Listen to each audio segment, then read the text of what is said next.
ஆரம்பிக்கலாம். ஆரம்பிக்கலாமா? ஹாய், நான் உங்க எஸ்கே. இந்த வீடியோவில் நம்ம என்ன பார்க்க போறோம்னா, ரொம்ப நாளாக வீடியோ வரல. அது நிறைய சில பல பிரச்சனைகள், அதனால வீடியோ வரல. ஓகேங்களா? இனி கொஞ்சம் கண்டினியூஸாக வீடியோ வர நான் ட்ரை பண்ணுறேன். இப்போ என்ன பார்க்க போறோம்னா, இந்த வீடியோவில் நம்ம ஓஎன்ஜிசி ஸ்டாக் இருக்குல்ல, ஆயில் நேச்சுரல் கேஸ் கார்பரேஷன், அந்த ஸ்டாக்கு டிவிடெண்ட் தரானுங்க. இன்னியோட last date, ex date. Already நான் டிவிடெண்ட்னு ஒரு வீடியோ போட்டிருப்பேன். அந்த வீடியோ பார்க்காதவங்க போய் பார்த்துட்டு வந்துருங்க. Okay okay. இந்த ஓஎன்ஜிசி ஸ்டாக் பார்த்தீங்கன்னா ஒரு நல்ல ஸ்டாக் தான், கவர்மெண்ட் செக்டர் வேறல. இது பர் இயருக்கு 3 டைம்ஸ் டிவிடெண்ட் தரானுங்க. இது ரொம்ப பெரிய விஷயம்தான். ஏன்னா ஒரு கவர்மெண்ட் செக்டர் அப்படின்றப்போ அந்த செக்டார் கம்பெனி வந்து ஒரு பர் இயருக்கு 3 டைம்ஸ் ஸ்டாக்ஸ் டிவிடெண்ட் தராங்கன்னா அது எவ்வளோ பெரிய விஷயம். இது 52 வீக் ஹையே வந்து 350 344.60. ஓகேங்களா? இப்போ கரண்ட் மார்க்கெட் ப்ரைஸ் பார்த்தீங்கன்னா 250 245 அந்த ரேஞ்ச் ட்ரேட் ஆகிட்டு இருக்கு. ஓகேங்களா? நெக்ஸ்ட் வந்து லாஸ்ட் 3 இயர்ஸாகவே 48.83% ஹைக் ஆகிருக்கு. ஓகேங்களா?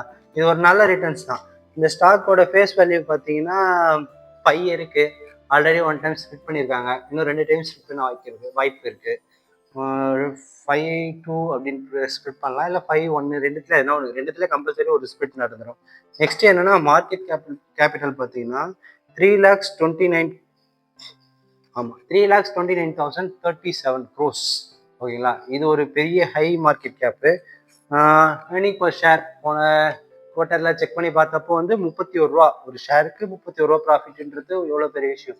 அதுவும் ஒரு 250 ரேஞ்சில் இருக்க ஸ்டாக்கு கிடைக்கும் போது ஒரு 10%, 15% ஒரு குவார்ட்டருக்கு கிடைச்சிருக்குன்னா அது ரொம்ப பெரிய விஷயம் இல்லை. குவார்ட்டர்லி. ஓகேங்களா? நெக்ஸ்ட் வந்து புக் வேல்யூ வந்து மார்க்கெட் ப்ரைஸ் வேல்யூடைய அதிகமாகவே இருக்கு. அதனால் இது ஒரு ரொம்ப பெனிஃபிட், ஒரு ப்ளஸ்ன்னு கூட சொல்லலாம். லாங் டேர்ம் ஹோல்டருக்கு ரொம்ப பெரிய ப்ளஸ்ஸாக கூட சொல்லலாம்.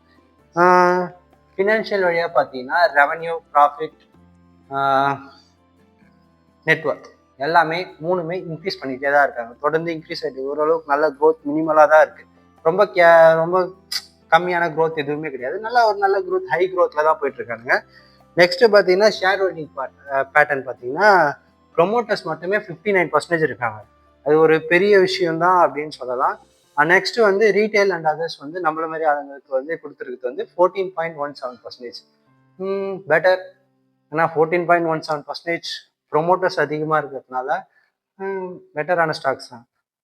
ஓகே. நெக்ஸ்ட் மியூச்சுவல் ஃபண்டுக்கு 8.37%. மியூச்சுவல் ஃபண்ட் ஸ்டாக்ஸ் இருக்கிறதுனாலே கம்பல்சரி க்ரோத் அதிகமாக இருக்கும். அதனால் க்ரோத் இருக்குது. ஓஎன்ஜிசி ட்ரை பண்ணுறவங்க தாராளமாக ட்ரை பண்ணிக்கோங்க. டிவிடெண்ட் வந்து இன்னையோட லாஸ்ட் டேட். இது ஒரு நல்ல ஸ்டாக். டிவிடெண்ட்டு பேஸ் பண்ணி வாங்கினீங்கன்னா நல்லாயிருக்கும். பட் இன்னைக்கோட லாஸ்ட் எக்ஸ் டேட்னால இன்னைக்கு பை பண்ணிங்கன்னா நாளைக்கு மோஸ்ட்லி சேல் பண்ண நிறையவே வாய்ப்பு இருக்குது.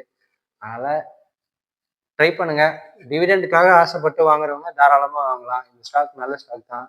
இல்லை லாங் டேர்ம் ஹோல்ட் பண்ணுறவங்களுக்கும் பெட்டர். இதே நான் டிவிடெண்டுக்காக ஆசைப்பட்டு இயர்லி 3 டிவிடெண்ட்ஸ் தரானுங்க. பர் டிவிடெண்ட் வந்து 5 rupees 2.5 2.50 பைசா அந்த ரேஞ்சுக்கு ஒரு பர் இயருக்கு எப்படியோ 10 rupees கிட்ட டிவிடெண்டே கொடுத்துறாங்க ஒரு ஸ்டாக்கு. அதனால் முடிஞ்ச அளவுக்கு தாராளமாக யார் ட்ரை பண்ணுறீங்களோ தாராளமாக ட்ரை பண்ணி வாங்குறவங்க வாங்கிக்கோங்க. இது ஒரு பெட்டரான ஸ்டாக் தான்.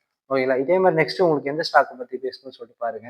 நான் இப்போ திருப்பி போய் மறுபடியும் வேறு எந்த ஸ்டாக்ஸ் இருக்கான்னு அனலைஸ் பண்ணிட்டு நான் உங்களுக்கு நெக்ஸ்ட் வீடியோ வச்சுருக்கேன். And then bye.